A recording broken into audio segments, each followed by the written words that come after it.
Welcome back to But I'm Still a Good Person by Vince Nicholas. I'm Vince Nicholas. I'm joined by my sparkling wifey, Carolyn Nicholas. Good evening. Hello, honey, and thank you for joining me at the dining room table. This is our Sunday FireSide Chat, or This Week in Nicholas's, and if you put an ES at the end of my last name to indicate plurality on a Christmas card, I will throw your Christmas card right into the fire.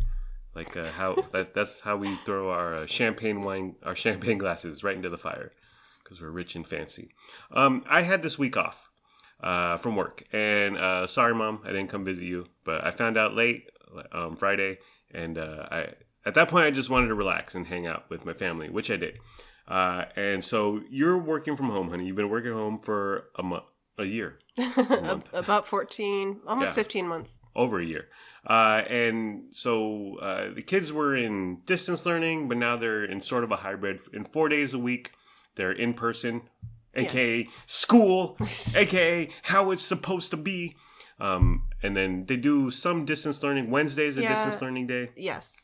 And they're in-person learning, aka again, school, is only 2 to 3 hours long. 3 hours, yeah. Right. And we have darling Luna Marie, who's 12, darling Lennox Albert, son, who is 9, and their schedules are staggered, but it turns out that you have to drop Lennox off in the morning. And then you go back to drop Luna off 11-ish. Yep. So you drop Lennox off at 8-ish. Drop Luna off at 11-ish, 11:30. Grab Len at 11:40-ish. Yep. Walk him back to our home. And then you head back to grab Luna Marie at 2:30-ish. Yes. And that sounds like just a pain in the arse, honey, to be frank. Luckily, we're so close to the school. It's not too bad. Yeah, it's literally like a block away. A couple minutes walk once you get to the edge of our little condo complex here. So this is my first week off in a while since they started in-person learning, and I got to be a part of it. And you're in the thick of it, honey. You're walking them to school. You pay attention to their homework. You know the teachers. You're in the trenches.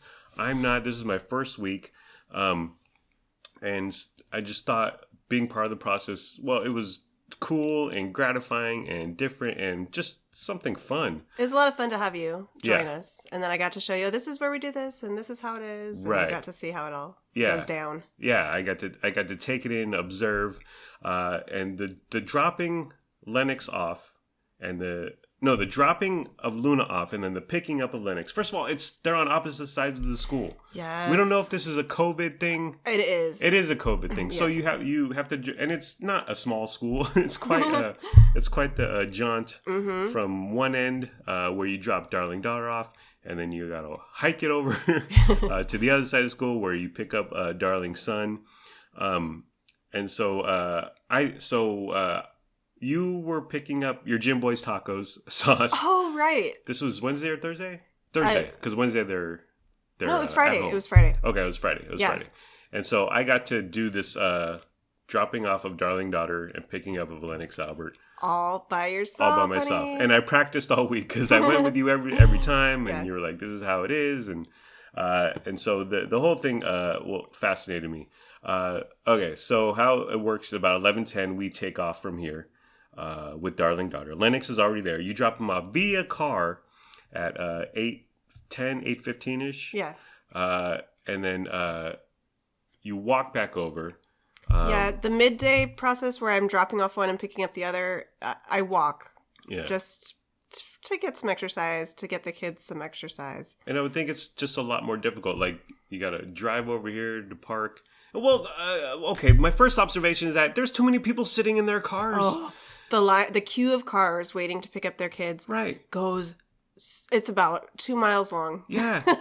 There's a bunch of cars sitting there in the parking lot, and then it snakes out to a residential street, and it goes on and on around the corner. And these people, and there's parking on the street. There's parking on the other side of the street. Who wants to idle in their car for a half hour? Right. Who does that? It's terrible for the environment. What about climate change, it's terrible people? For the environment, you're wasting gas. Yeah, and you don't pick up the child any quicker. And I would say it's much slower, because if you're 20 cars back and you got to wait for 19 cars, and then I guess you pull up and maybe hopefully your kid is looking for you. So much slower. Pain in the butt. Yeah. By the time I walk, I'm standing right there. Me and Lennox are gone by the time I feel like any cars have even moved. Yeah. Maybe a couple of cars have moved. Yeah. It's ridiculous. It's just it's so stupid. Get out of your cars, people. Yes. Hug your child. But love your family.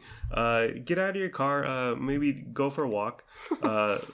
Burn some calories. Well, this brings me to my next observation. The other dads. Oh, listen. I'm no Liam Neeson, honey. Liam Neeson, Liam Hemsworth. Well, Liam Neeson 30 years ago, okay, honey? He's a special man with a certain set of skills. But the dads here, and I realize probably a good amount of them are working from home, but they look like they came from, they were playing hacky sack at the tattoo parlor, and then there's another set of them that look like they came from the skate park, and they're wearing Stussy and Billabong, and Hollister and tap out t-shirts and sandals with no socks.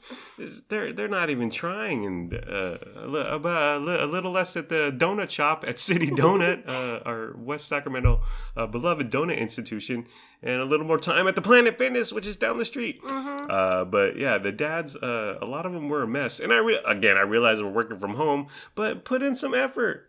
Like I put on pants one time. And they were sweatpants, but I was like, well, I don't want to embarrass Luna Marie. So I put on some decent looking sweatpants, and I tried to keep it together. You did put gel in your hair every day. Yeah, exactly. It's because I'm trying and I care about darling daughter, and I don't want to reflect poorly on her. Listen, as a kid, you want your parent to be as low key and normal and just out of the way as possible. And that's what I want to do. I didn't want to embarrass darling daughter. Lennox Albert, he don't give a crap. That boy. He's had his current hairstyle. The left side of his Harry Styles do is sticking out perpendicular angle from his head. And then the right back of his hairstyle also sticking out at a 45-degree angle. His hair defies physics. Yeah, bed hair don't care, and he doesn't care. And when you try to suggest some hair gel or just a comb, he gets upset. Why do I need to look good? He's an angry little man. Why are looks important? Yeah. So I haven't met every dad at the school that our darling children go to, but I'm in the top 3, I'd say. Oh, for sure. Best looking. Which is a relief. Next observation. So our kids, Lennox Albert gets lunch every day, and Luna sometimes gets a lunch. Yeah, she stopped. They offer it to her. Yeah, so it's a free lunch. Every kid gets a lunch, which is odd because they go to school for 2.5 hours, and then Lennox leaving. They give him a lunch, and they give every kid a lunch, as if he's not going to come home and have a bunch of nutty buddies at his leisure, and Pringles, and we got snacks galore. But them giving them, after 2.5 hours of instruction, then giving them a lunch is very odd. Like, are these parents too busy playing hacky sack in front of the tattoo parlor to feed their wild chows? Yeah, I don't get it. Yeah, they are. The salads that have been coming with his lunches, they're pathetic. They're pathetic, and you know what? I always eat them. They're like I eat them every time. Super cheap iceberg lettuce. Yeah. One cherry tomato. A couple carrot strands in there, and one day it came in a plastic sandwich baggie. Oh yeah. Very odd. And it was it was especially tiny that day. It was pitiful. Usually it comes in a wee styrofoam cup with a little lid. Right. And the other day the lid came off, so the vinaigrette got all over the other food and coated the apple. Yeah. Well, so Lennox usually eats his apple on the way home. And this day that I did the whole drop off Luna, pick up Lennox thing, he wanted to eat his apples. Okay, grab his apple. He takes a bite. Ew, this is gross. And I'm like, what are you talking about? And he's like, something's on it. And it looks like an apple. I don't know. Sure. What are you talking about? Because he's very picky. Yeah. And so I was like, what are you talking about, Len? It's just an apple.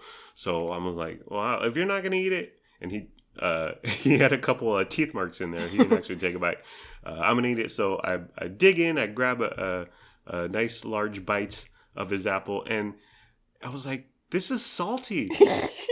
And so it turns out that the salad, this tiny salad, which is probably drenched in super unhealthy oil-based canola oil-based dressing. I'm assuming it's a Italian dressing.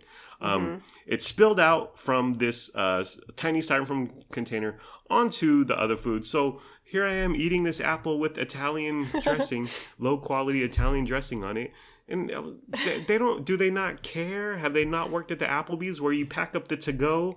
And your thing is the Walmart cashiers who don't pack our groceries correctly. So what's going on there? Lack of effort, lack of caring. Very cheap containers. Yeah. Obviously, the lids malfunctioning, not fitting properly, coming off too easily. Yeah. The whole thing is just very cheap. Yeah. Well, again, we're all getting it for free, so I'm sure it's like the lowest cost that they're able to pull together. There's nothing free in life, honey. Well, what are some of the it's some of the main dishes or entrees? It's like a combination empanada peanut butter sandwich or whatever.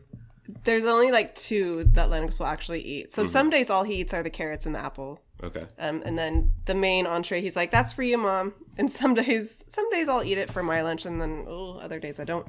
So some days he gets a corn dog, a grilled cheese sandwich. Where are they hot? Are they heated? No, they're not frozen. They're not hot. They're like cool. So they're like microwaved probably at 9 a.m., 10 a.m., and then... I don't know. Or are they just defrosted? So I always... So they freeze the grilled cheese sandwiches the night before? Oh, I don't know. But it's not hot. It's not fresh from the fry pan.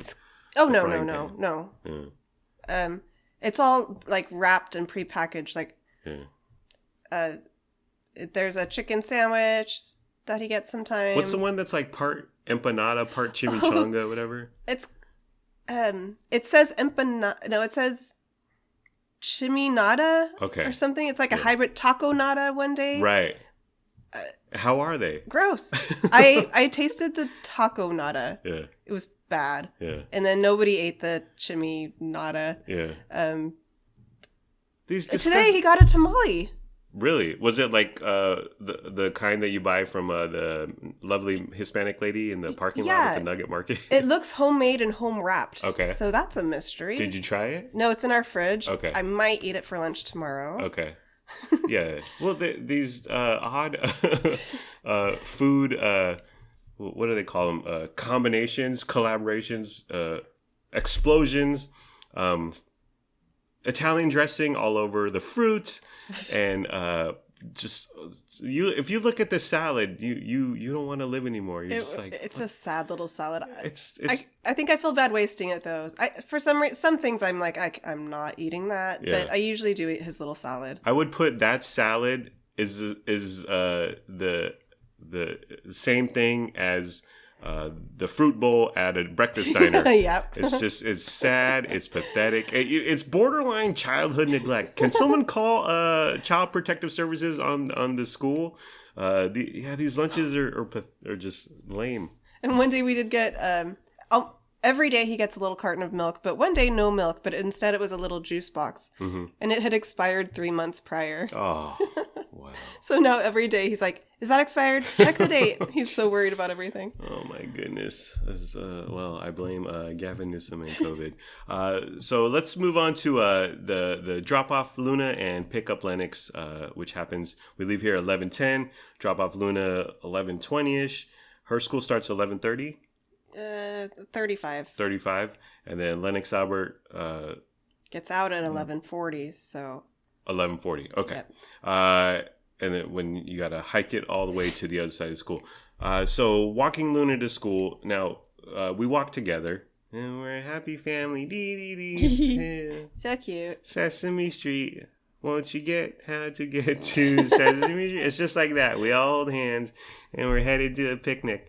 But then about 150 feet from the entrance, like where all the kids go in, the little where the gate has a little opening. That's when that's when she begins to pull ahead like a Fast and the Furious car. All of a sudden, she starts walking super quickly, and I can't keep up, and so I have to call her back to give me my goodbye hug. Yes, but she doesn't want me to go all the way to the gate with her. Right. Have you gone all the way to the gate or no? The first day or two that we ever went, I did go like right up there. Okay, but it's fine. It's fine. It's fine, I swear. My baby. I do have, as you said, a long trek back around to get to Lennox, so it's okay. I give her a hug. I watch her go up there, and then I turn around and start the long journey. Have you like literally talked about it? She was like, "Okay, Mom, stop. I'm gonna go now," or she just makes it known that she just makes it known. I'm on my own. I'm out here. Yeah. I'm a young girl making her way in the world, and well. That one time you were wearing booty shorts, honey, and you didn't shave your legs. No, that was the other part. That was Lennox's. That was Lennox. I'm embarrassed. Okay, so and me with this, it was similar. Oh, and you said in the beginning she would kind of go into the entrance and walk about 10 feet and kind of just stand there. She's a new person, new school. Her first couple days when she hadn't made friends yet. Yeah, it was cute. Yeah, and now you wait and you watch her walk into the classroom. No, I just make sure she gets through the COVID test and doesn't get rejected. Do they take temperatures? They take temperatures and they ask a huge list of questions if they have any of these symptoms. And then she gets a little paper hand, just like Lennox does. Oh, okay. So I know they did. I make sure she gets past the checkpoint, and I just watch her walk like a few feet into the gate. Mm-hmm. And then you're like, okay, I gotta make it over to the other side of the school to get darling son Lennox Albert. With me, it was very similar. We walked, and because I was hoping to hold her hand the entire way up into the classroom. Yeah. And deposit her at her desk. Does she have a desk? Do kids have desks these days? Let her go at her desk and just this is how I envision me at her wedding, giving her away to a cute 8th grade boy. Not you, you're ugly. The other cute 8th grade boy, the taller one. See, I was gonna break down, honey. Sadly for you, fortunately for her, parents are not even allowed on campus right now because of COVID. So she dodged that bullet. But maybe next year you can take her into her classroom. Well, see, I would have gotten choked up, but then I would have turned it into Steve Buscemi in 30 Rock. Like, hello, you fellow kids. How are you doing? Who here vapes? Do any of your dads lift? The kids would have loved you, honey. Any of your guys' parents want to get drunk with my wife and I? LOL dolls, am I right? After school, who wants to go to the park and vape?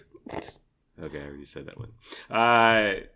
But it was as you indicated. But I did get some hot goss, honey, from Luna Marie on our walk there. She told me about the 5G origin story. Now, for people who don't know, her set or crew or squad at her former school, they were called the 5Gs.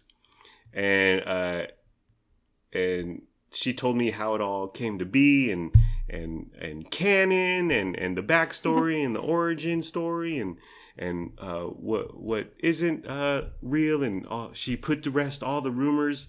And I found out later that you were actually there. I was there. It was on a field trip, and they were being silly, or they were being silly girls. Oh yeah, silly girls. They were like, we're a crew, we're a set, we're the 5Gs, and each one had a G. There were 5 girls, and each one had a G, which stood for something, and hers was G for glamorous. Yeah, I forgot that. Yeah, and I was gonna mention from the Fergie song, but I'm still like reeling from when she didn't know who Tom Cruise was. She does not know who Fergie is. She definitely doesn't know that Fergie song. Are you think so? I'm sure. Luna. Yeah? Do you know the Fergie Glamorous song? No. Do you know who Fergie is? Fergie? The singer? No. I just know her because of the national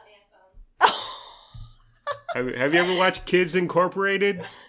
She knows Fergie from that horrible rendition of the national I anthem. know. That's so I funny. don't know what else Fergie's from. I don't know. You don't need to, honey. It's okay. She married Josh Duhamel.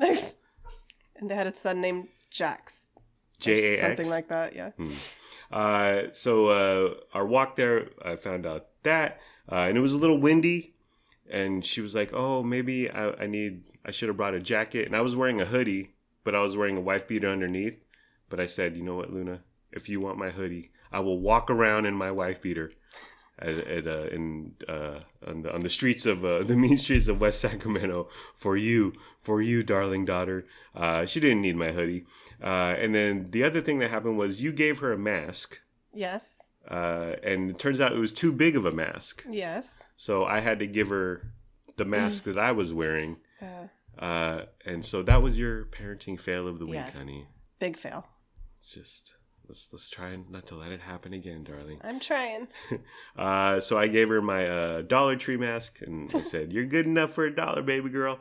And then and back to being embarrassed. Like I was wearing shorts when we walked by ourselves together, and I had ashy legs. Oh. And so the whole time I'm like, I wish I put lotion on my ashy legs. And that was your parenting fail of the week. Yes. I'm sorry. There's too many to get into right now. But it went off without a hitch. I watched her.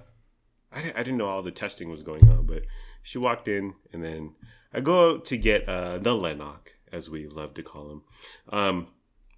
Now, dropping him off in the morning, you drive him there. I drive him there because it's much quicker. Yeah. And I need to get back home. Right. Quickly. So, yes, I drop him. It's about a similar amount of distance from it's about 150 feet. When her Luna Marie parts, she leaves your womb.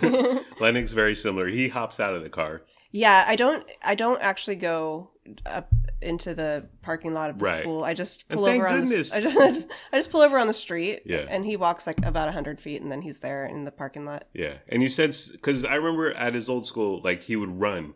Yeah. Because he was so excited, and well, he'd been there his whole life, and he had tons of friends. So he would run out and he would put his hands back. What is that, a Naruto thing? A Naruto run.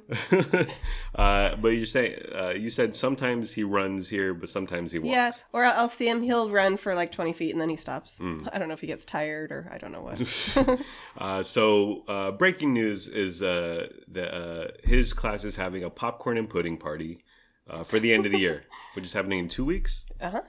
And he said he's had them before. And he said the pudding is like a pudding cup, which we have in the refrigerator. Right. And it costs about 6 cents each. And then I wonder if the popcorn, is it like popped white cheddar popcorn? Like if they wheeled in the popcorn machine with the where you pour in the kernels and it starts, like they have at the movies. That would be festive and fun. And butter everywhere. We used to have those when I worked at the video store. Oh, I highly doubt that's what they're doing. Gained so much weight. Well, you're supposed to put in one thing of butter and whatever it was, a tablespoon of salt. But of course, I was young and I was fat and I wanted to eat. So we would put in like 4 sticks of butter and 4 tablespoons of salt. And sometimes it would just be so salty. It would dehydrate you instantly upon eating the kernel. But it was fresh popcorn. There's nothing better. And then on Friday, he told me, so you pick him up, and you know how this is, honey, and I'm sure every parent knows how this is. How was your day? It was fine, but you gotta dig, right? You gotta be like Leslie Stahl. You gotta poke and prod and kind of butter him up a little, and you gotta get in there. You gotta dig deep. You gotta get in there like Oprah Winfrey with Meghan Markle. So he said it was fine. And I was like. And then I said, well, did anything different or unique or fun or interesting happen today? And so what he brought up was that he wants to get, and this was Friday, and you have an update in a second, honey. But on Friday, he wanted Joseph's phone number. Now, kids are allowed to bring their phones to school. Obviously, they can't use them in class, but kids are allowed to bring their phone to school. And I guess they mess with them during their break or whatever. But Lennox doesn't. Luna does sometimes. Once in a while, she'll bring hers. He doesn't bring his. Why wouldn't you bring yours? Why? If I was a kid, I would always bring my phone, to be frank. I don't know. We brought our pagers, okay, in Rancho Bernardo High School in 1995, yo. I'm sure they will as they get a little bit older, but I think at this age, they're not caring as much about having it on them at all times. So, in order to get Joseph's phone number, and I talked this out with him, he needed to obviously talk to Joseph at school, write it down on a piece of paper, bring that piece of paper to our home, and then transfer that number into his phone and add a contact. And I was like, well, this is going to be quite the process. But honey, you have a breaking news update live from the scene. Today, yes. Lennox, I picked him up from school, and he had in his hand Joseph's phone number written down. Ooh! On a piece of paper. This is very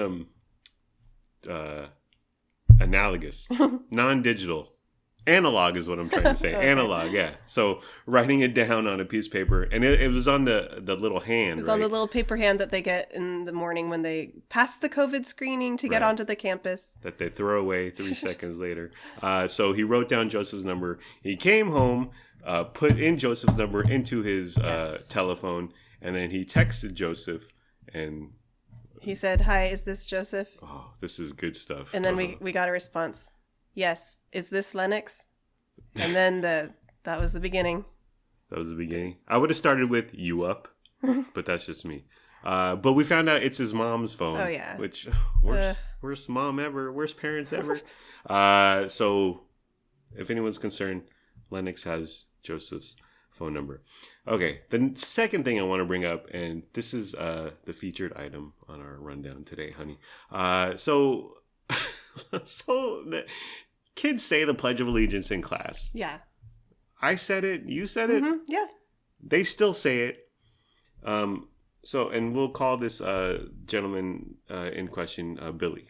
So Lennox goes, "Oh, I want to get Joseph's phone number," and we kind of talked about, "Oh, you got to write it down," and then he said, "Oh, and Billy was being annoying today," and I said, "Okay." And I much like Oprah with Meghan Markle and Prince Harry, I dug. You got to go beneath. You got to go beyond the surface, honey. You got to spelunk. You got to put on that helmet with the flashlight on it, and you got to go caving. You got to go deep. Yeah. And I said, "Well, what was Billy doing specifically? That was annoying." And Lennox responded, "Well, he was getting in arguments with people, like all day, in recess and in class." I was like, "Okay." And so back and forth, more spelunking, more digging, more Walter Cronkite investigative journalism is what I was going for, honey.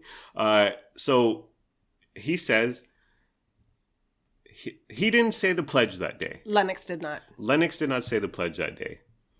And Billy was upset at Lennox not saying the pledge that day. And I guess they had a debate or a vociferous back and forth. I'm not sure exactly, but Billy concluded, he dropped the bomb when he said, "Well, if you don't say the pledge, you shouldn't be in this country." Wow. Shots fired. Okay, there's many things going on here. One, why does Billy care? Okay. Narc, snitches get stitches. 2, what's up with Billy? Well, why does he care? And what's going? Is his dad like a patriotic crazy person? Is he wearing a red MAGA hat? Is he in QAnon? Is he? What's going on there? I guessed that the parents must be super. They must have like drilled this into him that this is so important, and you always say the Pledge of Allegiance. You always put your hand over your heart. Mm-hmm. So he's probably been taught that it's very serious. And if you don't do it, it's bad. Yeah. And, it's probably, they probably watch a lot of Fox News. Just kidding. But Yeah, I wonder what's going on with Billy. I wonder what's going on with Billy's parents. And I don't remember no one not saying the pledge, but I didn't. I wasn't looking around like, whoa, is Steven over there saying the pledge? Or I'm gonna tell my daddy. Like, whoa. So we start talking with Lennox, and I'm like, well, are you? And this was Friday. Are you gonna say the pledge? Are you gonna say the pledge on Monday? He's like, no. And I'm like, why don't you just say the pledge on Monday? And he said, I don't want to.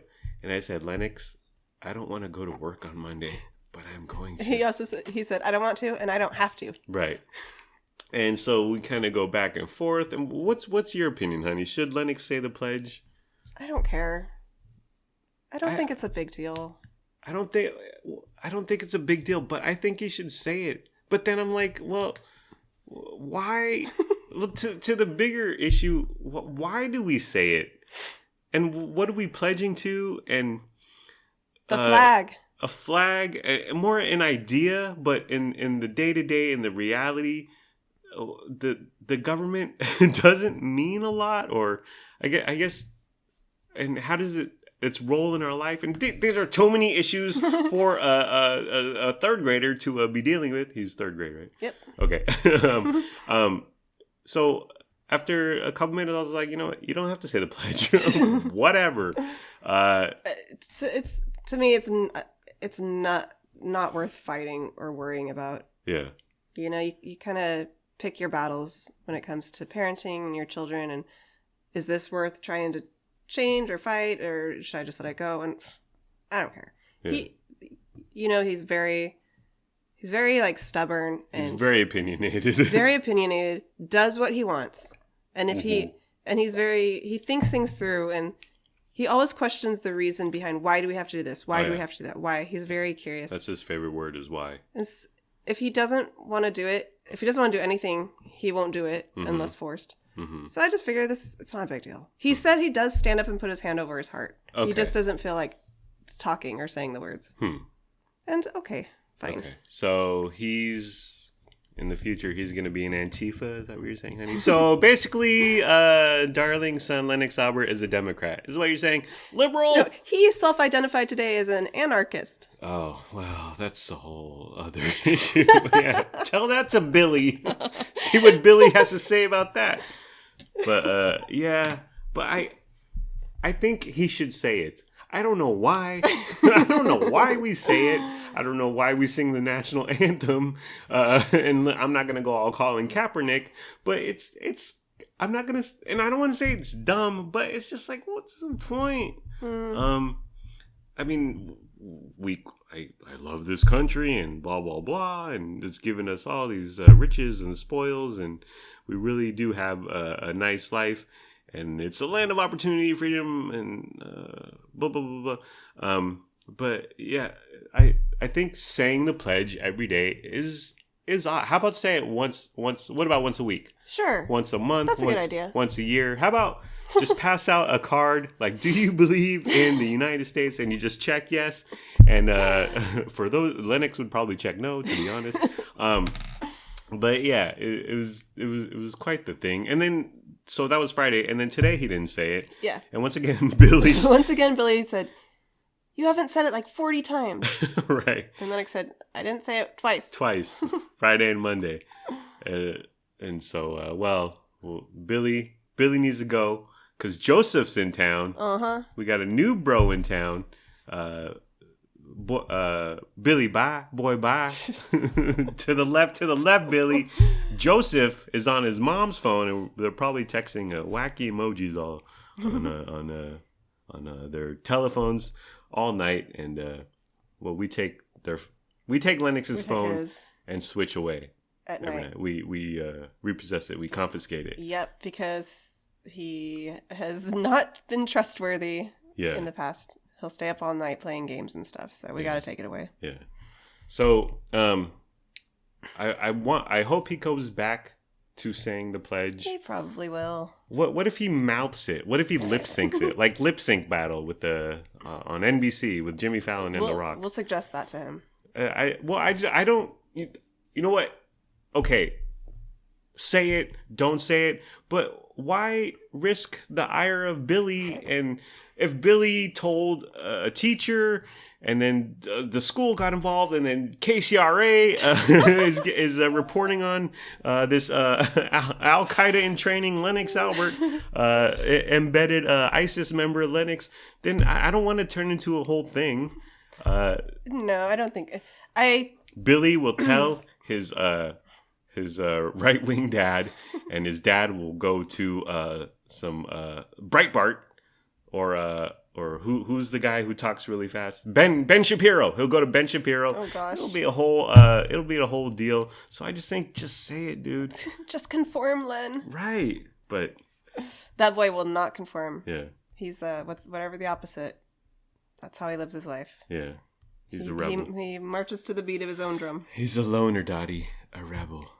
All right, so we'll keep you updated if KCRA shows up. If Good Day Sacramento shows up about embedded ISIS member Lennox Albert, anti-American Antifa member, we'll keep you updated. One thing I wanted to talk about, we reviewed Club Fezzik in an exhaustive podcast. We went way too long, but we didn't, quote unquote, technically review the small fried ravioli appetizer, which costs $8.95. Now it came out quickly. It had the dipping sauce, which we talked about, the red, which is marinara, and then the yellow, which was hot mustard, which nearly melted my face off, and I almost died. What did you think about that appetizer, honey? The fried ravioli.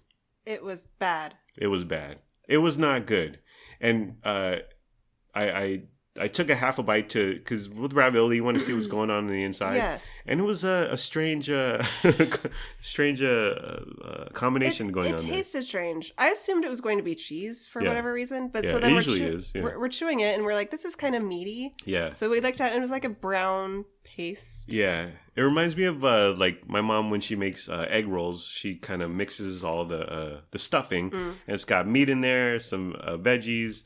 A little bit of noodles, but yeah, it doesn't belong in ravioli. So many people have been raving to us about these fried raviolis. Right. So many people told us, "Oh, you got to get these when you go." Right. And I don't know. Is it us or is it them? They were terrible. They were really bad. 1 to 10, honey. 3. I would give them a 2 because the yellow hot mustard nearly killed me. Thank gosh I didn't try that yellow hot mustard. And then I just wanted to say our total, our dinner tab at the end of the night, it was $50, 50 and change, and then we tipped $12, so $62, so $30 a person. It was just me and you. Mm-hmm. Never again. No. Complete, overpriced, expensive, poor quality. I like to, when we go out to eat, ideally I like our dishes to be under $10 each, 10 to 12, 15, but when it's $31 each, for an inferior experience, very, very bad food. Just not a fan. So is there anything? Let me just run these topics by you, honey, and if you have something to say, shout it out. Okay. How do you feel about the Pledge of Allegiance? Just kidding. What do you agree that realtors are really nice on the socials medias? And is it fake? And is it only for business? Yes, and yes. Yes. He wasn't our realtor. Who was BB? Was he our loan guy? Yeah. He's surprisingly political on Facebook. Yeah. It's all his posts, the majority of his posts are things related to home buying and getting a loan. And then the other half is like extreme political opinions. Right. It's quite the combination. You know what I heard? He didn't say the pledge in class when he was in 3rd grade. You got an email about, and you said this is a regular occurrence for your work, at your work. You got an email. You often get emails that say, warn people or plead with people to not steal food from the break room. Oh my gosh. Once a week. It's weekly. We get an email. People have been reporting that their food is missing or taken from the fridge. Please do not touch items that are not yours. Weekly. Yeah. So my question is, why bother sending this email? Obviously, no one's listening. Right. we're all adults. Like, people know you're not supposed to steal your coworkers' food. Yeah. But they're doing it anyway. It's just... Listen, I'm 43. I'll be 44 in September. I've never put my food inside a break room fridge at work because they're disgusting. And I think people will steal it. And if someone stole it, I'd be like, well, that's the risks I took. That's what you get. Them's the breaks. That's what I get. I deserve it. I should look in the mirror and have a talk with myself, but I'm not going to whine to my manager or my boss. Can you send out an email? Yeah. Who cares? Like, it's just ridiculous. If you put it in there, well, they have the sign. Like, well, they have on our break room. It says, if your name isn't on it, then that means you want to share. But I'm sure people still steal. No, it doesn't. You shouldn't have to put your name on stuff if it's like a unique enough looking container. You know it's yours. Everyone else knows it's not theirs. Yeah. Well, that's dumb. I wonder who are these people stealing all this food, and are they like? Is it like spy versus spy? They like make sure no one's around. The coast is clear, and then they open really quickly, and then they rifle through some McDonald's from yesterday. If you see something that looks yummy, you just can't resist, I guess. Can't help yourself. What about morals, honey? What are we doing out here in society? You had me make a turkey sandwich for you, and yes. How I make mine, I eat the ham sandwich, and how I place my deli slices of ham. I just grab 4 or 5 slices from the lunch meat packet, whatever, and I throw it on the toast, and then I start eating. You throw it down a flat, open circle. Correct. Piece of meat. Well, I grab it from straight there. I grab it from the package and I throw it on the toast. But you had me, and I gladly make you a sandwich now and then. But you had me fold over the turkey into like a taco shell shape. This is what happened. Yes. You made me a turkey sandwich one night. Yes. You made it your way with the meat pieces just flat. The normal way, the easy way. And I did not enjoy that. Right. I enjoyed the sandwich as a whole, but... Right. So I think it was a week later or something, I asked you to make me one again. Uh-huh. And I said, but this time, can you please fold the pieces of turkey meat? Yes. And I also specified like 2 facing... Yes. Like a hashtag pound sign. Uh-huh. Like 2 facing this way, 2 right. facing this way. Right. And you kind of stared at me in silence for a moment. Well, well, first I was like, well, I'm not working at a delicatessen, honey. But the second thought that came into my head was that's how they do it at Subway. When they grab turkey, they grab one slice and they fold it. They grab the next slice, they fold it, and so I was like, well, maybe. And then I don't know if you know this, but I don't know if it was that day or maybe the next day, but I made a sandwich for myself and I folded the ham slices. And I gotta say, it's a better dining experience. I don't know why, but it is. I don't, no kidding. Well, I guess because when everything's just smashed together, but when you fold and it turns into a half a quesadilla shape or whatever, it's just... Well, there's not much texture going on, but it's a different kind of sensation. Yes. More layers. Yeah. More classy, more luxurious, like you're at a Solomon's Delicatessen and paying $16 for a mediocre sandwich. I think you also mocked me for wanting yellow mustard as opposed to the spicy mustard. Yeah. Well, yeah. Well, the yellow mustard is fine, but the spicy mustard... Well, you go back to experience. You fold over a slice of deli meat and throw some spicy brown Dijon mustard on there. That's living, honey. That's fancy. But you wanted regular mustard. I was in the mood, okay? All right, okay. We also talked about fake boobs being a deal breaker. How did this come up? Seinfeld. Oh, Seinfeld. The Seinfeld episode, for people who watch Seinfeld, it's an infamous episode of they're real and they're spectacular. For people who don't know Seinfeld, it's about implants, breast implants. Yeah. And so we had a little chat, and I said, yeah. Oh yeah, because in the episode, Jerry likes this girl, and then Elaine tells him that the girl's boobs are fake. Right, and he hadn't done anything with her. It was still early in the dating, although Seinfeld back in the day, It didn't take him long to get to second base, honey. So he was very upset at finding out her boobs were fake. Right. And then he was suddenly not interested in her anymore. So I asked you, would that be a deal breaker to you? Yes. And yeah, so you said yes. I said absolutely. And I was shocked by this. Yeah. By you and by Jerry. Yeah. I don't understand. Why? Because it's... I like real, honey. You know this. I know you do, yes. You put in bobby... When we go to the gym and you put your hair up in bobby pins and that's it, you're the most adorable thing ever. You're the cutest thing ever. I love it. I love your natural look. When we go out and you put on makeup and we come home, I'm like, take off your makeup before we go to bed. You like me, no makeup, messy bun. Yeah, messy bun, getting things done. I guess I can understand having a preference to natural or fake boobs, but it's just surprising to me that it would be a complete deal breaker for somebody. Yeah. Well, yours are real, right, honey? Are they real? We've been together for more than 3 years. I'm going to find out. And I'm finally telling you. I'm going to find out tomorrow because it's our 2-year anniversary. Yes, they're real. Well, my thing and they're fabulous. My thing is that it's indicative of a certain kind of personality, like the fake boobs, fake personality, vapid. Is it? It's too superficial. Shallow. Yes, it's superficial. And I'm like, well, I go back to like I'm a natural dude, and I want my lady to be natural, and you're naturally pretty, and I think women when they put on makeup and they do that, it's mostly for you, and that's fine. Yeah. And maybe for other women who can appreciate it, but for me and for guys like me, we just want you natural, and we want you out the door quicker, honey. There it is. No, but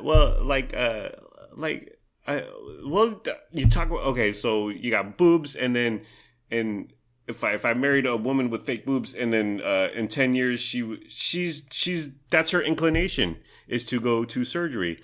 And so she would get Botox in 5 years or whatever, and then she would get lipo in 10 years. And I don't want that. Some of these Real Housewives of Orange County or whatever, they're like completely different people. We watch The Only Way is Essex, which is the greatest television show of all time. It's on Hulu, folks, if you never heard of it. So we started watching it. It started in 2012, and it's obviously 2020 when we started watching it last year. But so we were watching episodes from 2012, and we hop on the stars' or characters, actors, whatever. We hop on their current Instagram. They look completely different, completely unrecognizable. Like it was shocking. Like not pretty, not attractive. Like take Lauren Goodger, who I was okay in 2012 or whenever the show started. Okay looking gal. I wouldn't say she's beautiful. She's not ugly.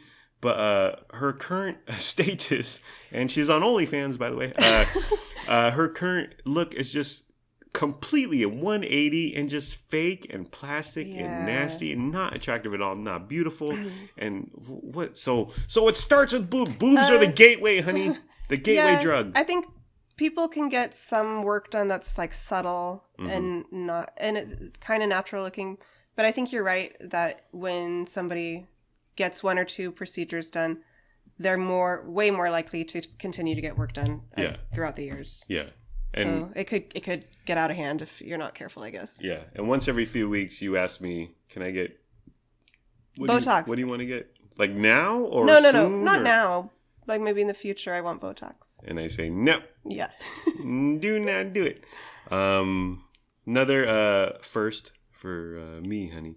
I put my first Band-Aid on Lennox's ankle. Now, which is okay. That was a sort of a hallmark moment in my journey into my 2-year journey into dadhood.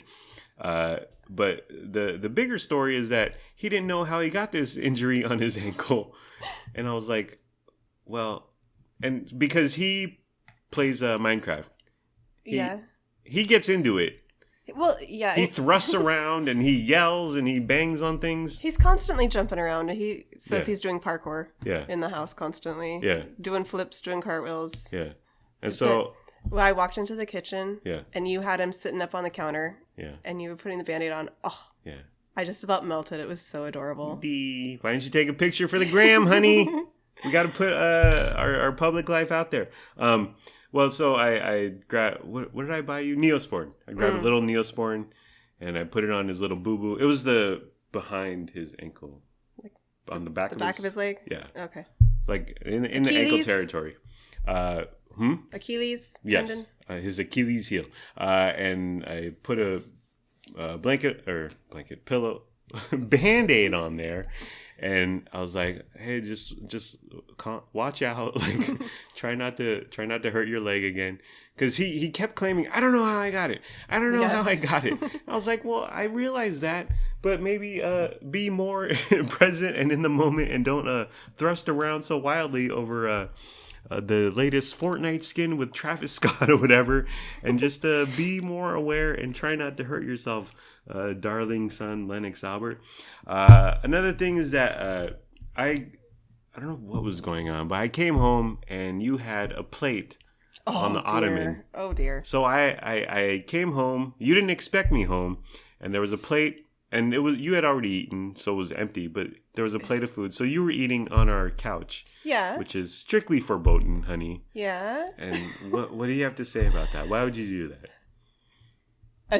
As soon as I heard you come home and I heard that you were out there, I immediately thought of that plate. I was like, God, he's going to give me a hard time for leaving that plate there. I know it had like salsa remnants on it and like the bits of food that I had eaten. I totally meant to put it away before you got home. So I could keep a secret from you. What else are you hiding from me, honey? What's next? Botox injections when I'm not looking? Well, we eat on the couch. Yes, but you're very particular about what we're eating on the couch. Right. Like, I'm not allowed to eat soup or, like, liquid. Right. Or anything that could, like, tumble and make a giant mess. And, like, if I have some potato chips or a protein bar or something, like a snack. We eat, like, popcorn and that and it stuff. falls down. It's not the end of the world. And, well, honey, when I met you, and this was at our old residence in Rosemont, California, we would get Chinese, and you got the wonton soup, I think. Yeah. Something like that. And so it was a large container of hot soup, hot liquid soup, and you would eat it on the bed. I climbed into my bed, got cozy under the covers, and then I ate my soup there. I was just aghast. I was thinking about this. I used to always eat in my bed back at my old place before you. That was like my dinner table. Not for the kids, but for me. I like ate all my meals in bed and watched TV. Well, to be fair, that place was small. And your room was your refuge, your whatever Superman's. I didn't like eating in the dining room. Yeah. It was cold. It was barren. Yeah. I wanted to get in my cozy covers and eat my hot soup. Yeah. It blew me away, and I put an end to it. Yes, you did. Well, again, if I spill a Quest bar, I could just flick it off to the carpet, and our robot vacuum will pick it up. But if you spill, did you ever spill anything liquid or hot or not that I remember? Like a piece of ham I'm very or some talented. gravy? All right. I'm very deft with my eating. It still makes me nervous, and so I asked you to stop eating hot plates of soup. So I agreed because I don't want you worrying. Thank you, honey. I appreciate it. Another thing I noticed, see, this is what you get for me being home for I know 10 days in a row. We have recycle. So we're most American families. We have the recycling and we have the trash. And we had a bottled milk. Oh, yeah. It was a half gallon of milk. Yes. And before putting it in the recycling, you rinse it out with water. It's empty, and you put some water in there, you shake it around, yes. You put the cap on, you shake it, yes, and then you dump out the water, and then you recap it, and then you put the milk bottle back. You put it in the recycling. Yeah. Why do you do that? Because otherwise the little bit of milk in there is going to get all sour and disgusting. The cap is on, and it's in a thick garbage bag. I don't know what happens after the recycling is taken away from our curb. But okay. I try to make it like... So you're worried about the workers? Yeah. Oh. I should do this more often. Like, sometimes I don't always... That's why a lot of times certain pieces of, refuse that you claim are recyclable. I'm like, yeah, maybe it's technically recyclable, but it's like, it's disgusting, or it's like, you can't like get it clean. And I am thinking about whoever has to deal with it on the other end. Okay. So you think there's going to be some milk in there, a little bit of milk refuse, and it's going to be sour, and then what will happen at the recycling plant? Some poor person, stinky some and poor soury? employee is going to have to deal with that nastiness. Okay. All right. I know I'm not alone. Drop a comment down below if you are like me. Oh, dear. And one thing we talked about is, I forget how it came up, but we're talking with Lennox, and we've said before, he's an introvert. He likes to stay at home. And I forget exactly how the conversation went, but it was like, I'm okay with not having friends. He said something like that.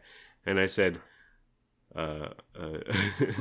mockingly and in a joking, fun manner, I said, well, welcome to marriage, not having any friends. And we talked about this later, honey.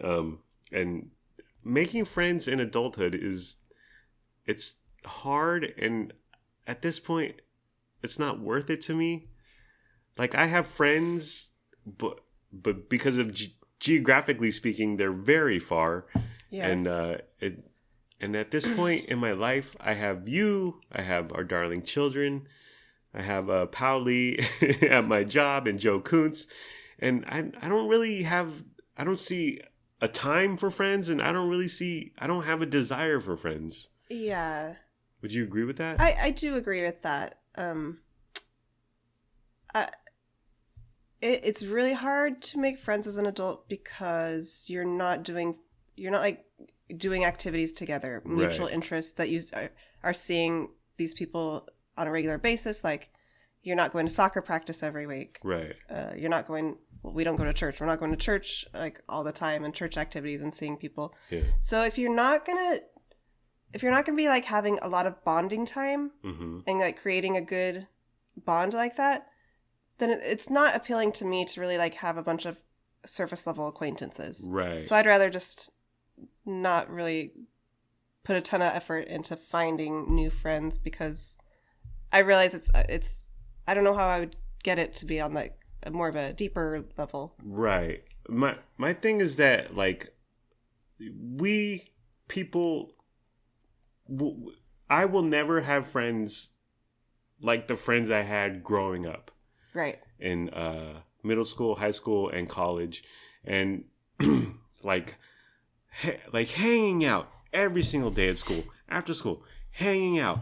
Liz Van Hooser lived down the street. I knew her mom. I knew her dad. I knew everyone's last name. Alex Lord lived down the street. We would go to Ryan Thomas's house. We'd go to Janelle Pentecosta's house. I knew his parent. And you will never get that kind of commitment and just bond with someone you meet in a poker night or whatever, or a gaming club.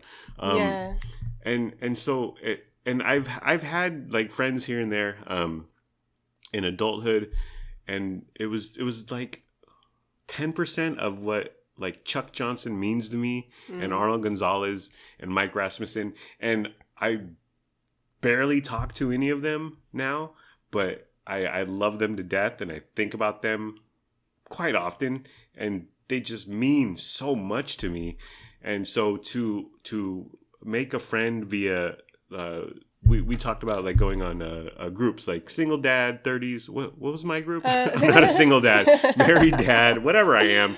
Yeah, like married dad with young kids. They have Meetup, like meetup.com is popular. And so married dad in their 40s in West Sacramento probably has a group or 6 groups. When you were before me in post-divorce, a single mom group, 30s probably.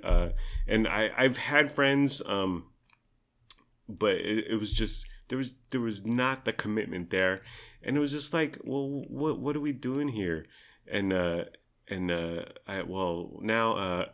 my quote unquote one friend Ed Werenberg thinks I'm a COVIDiot or an anti-vaxxer or an anti-masker, and so that has gone by the wayside.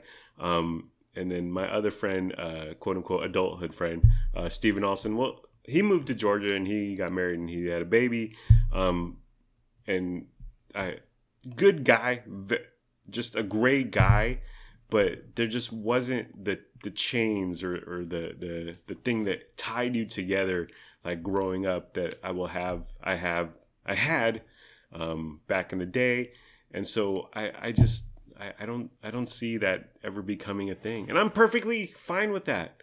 Yeah, I am too. It's something I think you have when you're younger, and then everyone just is so busy. Everyone's going to work. Right. Everyone has their families and their responsibilities and children, and so also when you're younger, it's just you. Yeah. And you don't have as many responsibilities and things Right. going on, or the things you do have going on, you're doing with your peers. Yeah. You're like in group settings. Yeah. Like I said, school and sports activities and that sort of thing. And just hanging, just driving. Like once in a while, I'll see like a group of 3-4 kids, teenagers, whatever, high schoolers driving, and I'm like, wow, I remember that. You weren't doing anything particular over at Arnold Gonzalez's house, but you drove. Driving around with your friends, especially like at night, listening to music, that was the best. Yeah. So good. And back in the day, like calling or paging, and so you're trying to put things together, and calling. I remember like calling. I would actually do this on purpose, and this is kind of pathetic, but I would page Chuck Johnson and Brandon Mabini at the same time, and then like Chuck would call me back, and so we'd be like kind of planning our night, or what's up, what are we doing, and then because I paged them both at the same time, so I knew Brandon Mabini would call me, so I'd click over and be like, oh, hold on, so like it would appear that I had something going on. Like, I'm very desirable to the Filipino teenage male crowd. Well, you know, we do what we did. It's just something that I'm completely fine with it. And you're my friend, and you take up all my time. And I couldn't see. And I work, and I go to work. You're working from home, but work with driving takes 9 hours of my day. Yeah. And then I sleep. So our weekends are precious, and we go crazy and we have a blast. I couldn't see spending 3, 4, 5 hours away from a weekend from you to hang out with some sort of friends. Yeah, I agree. I don't know if other adults feel this way, but just my job, my parenting, time with the kids, time with you. Yeah. I'm so fulfilled. Yeah. And I'm just happy and content with this. I have a couple of really close friends that I talk to on a regular basis. Mm-hmm. Because of COVID, I haven't seen them in over. No, I did see Hillary once recently. Mm-hmm. But we used to meet up like for coffee and this and that. We've barely seen each other in the last year because of COVID, but we talk on the phone like twice a week. Right. And I get that interaction. I get that fulfillment of like talking to a girl, mm-hmm. a friend. But like I'm fine. I'm fulfilled. They are your former coworkers. I've known them for like 15 years. Right. But see, like, so I was in my early 20s when I became friends with them. Yeah. Pre-children. Yeah. So maybe that has, and I used to work with both of them. Yeah. I've always had, I don't know if it's a guy thing or a me thing, but I've always I haven't been able to turn the corner with coworkers into quote unquote friends. I literally have one. His name is Chris Lum, and I love him to pieces. Again, I haven't seen him in 20 years or whatever, 15 years. He lives in San Mateo, which is quite far from Sacramento. Well, since then, you haven't like turned the corner with any coworkers to friends, right? That's true. I think it's very difficult. Yeah. Because you're just like, when do we go off the clock and start drinking and start vaping? I don't know. When do we get nuts? And you kind of, and then coming back together for work, you kind of got to keep it together. But yeah, we talk about meetup clubs, and so I met Ed Werenberg through a basketball meetup. I found that those friendships, relationships, they tend to be centered, like this was around playing basketball, and it tends to be centered around basketball, like that you talk about basketball a lot. Really? And I'm not into professional sports because I'm an adult, and so they'd be talking about LeBron and Kevin Durant. Insert an NBA star here, and I'd be like, I don't really care about professional sports because I'm a grown up. And I don't want to get specific, honey, but you kind of did a meetup kind of that was based on. It's an ex-Mormon group. Okay. And it's a Facebook group. Mm-hmm. So, and they have meetups, get-togethers, like game night, coffee, that kind of thing. And you went 3 times, I want to say? I went to a few things. 3, no, more than that. I think I went to about 5 activities. And it didn't last? You haven't been there in a couple of years? We stopped because of COVID. Okay. But they've started things back up again. Mm-hmm. And I don't really have an interest in going. It was fine. Yeah. You know what? This is specific because it's the ex-Mormon thing. At first, it was like fun, and it was nice to have fellow people to talk to. We talked about the religion and our experience. And what's your story? How did you leave? Right. But I think just going a few times and having those conversations was enough for me. Mm-hmm. And I haven't spent enough time with these people to know if I would connect with them on any other level. Yeah. But I don't really have any interest to go back and do get-togethers. Did you find like I said, what I found was it was a group about basketball, and so all they did was talk about basketball and play basketball, which is fun, something I used to enjoy. But did you find that all the conversation was just about being an Exmo? Yes. Yeah, everything was about... That would get tiring to me and just very one-sided and just boring. Yeah, it's all connected to that. A lot of conversation about, what have you done since you left the church that was against the rules when you were in the church? And so we would, share experiences, drugs and dating and... What? Things like that. Breast implants. Yeah. It sounds like a good Leah Remini's special, but not a lifelong... thing to, well, again, go back to the bond of, where they live, their last name. You see them every day at school. You know their parents. They know your parents, and the community, and just it will never be recreated. And I find, all friendships since then with guys and girls. Well, yeah, I'm a guy. We don't have women friendships. I'm a man, except for the girls I knew in middle school and high school. But I just found current day friendships just empty and just unappealing and undesirable. Yeah, maybe I'm getting older. I'm getting tireder. Mm-hmm. But it feels like effort and I have to put energy into this, and I'd rather just come home and be with my family and chill on the couch. Yeah. That's how I feel. Yeah. And so if I were to hang out with some guys, what if some of them are single? What if some of them are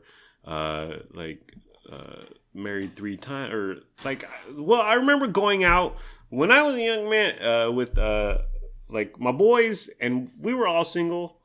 And that was our agenda, to meet girls and dance with girls and act stupid and get crazy and just be silly. But now, I got a family, so what's the point of going out? I mean, to talk about sports? Is that what this is all? So it's either sports or ladies, and you aren't interested in either at this point in your life. Right. I was never interested in sports, or yeah. So I don't know. And we went to San Diego, which is where I grew up, for Thanksgiving, and there my quote unquote friends are Jennifer Kwok, who came to our wedding, and Arnold Gonzalez and Mary Grace Kennedy, who I used to be really close. I'm somewhat close with. How it is as an adult these days, but I didn't see any of them. I made zero effort, and I feel bad, but I don't know. That's just what life is now.